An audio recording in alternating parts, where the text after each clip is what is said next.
squares. Okay. So what you can see, there's a few larvae in there that have still hung on because baby mosquito larvae, the little hatchlings, don't need much oxygen. But then as you pull back and look over here,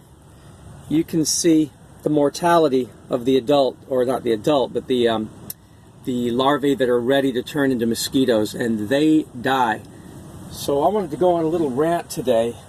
and talk about Zika virus and dengue and malaria, and how in that solution space we've always had, just like with biogas, we've always had the simplest and most effective and cheapest solutions right at our fingertips, and yet for some reason we've either neglected it or deliberately withheld it, or simply let our ignorance allow us to blunder into horrible nightmares like the DDT nightmare and the ecosystem collapse that it was causing, the silent spring that Rachel Carson talked about in the 1960s, and all of it unnecessary. And we learned that with biogas too, all the millions and millions of deaths and suffering that occurs from indoor air pollution, the fires that are started in homes, the blackening of not only lungs but the blackening of the kitchen, the blackening of the property, the women in Haiti scrubbing every day for hours the blackened pots to get the schmutz from using propane or using kerosene off of stuff. And that's completely unnecessary because biogas is so clean. But biogas can have the ability to create open pools of water at times, like this one here. And though we spend money to seal the tops of these, as you can see over here, under this, so we spent some money, the Bishop's, from Bishop Construction Company, Rosebud Continuum, spent some money building this steel cover. The Pusheen system has molds to make a concrete cover,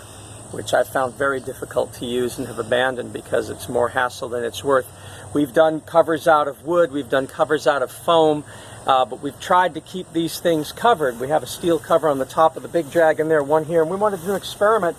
and get real with what it's going to be like in most countries where people are on very limited budgets and they're going to often neglect to cover it for one reason or another, and then mosquitoes will breed inside. Now, we have found that if you're feeding it a good diet of food waste that contains fats and oils will rise up to the top and create this sheen and block the mosquito larvae from getting air through their snorkels. So up in that one,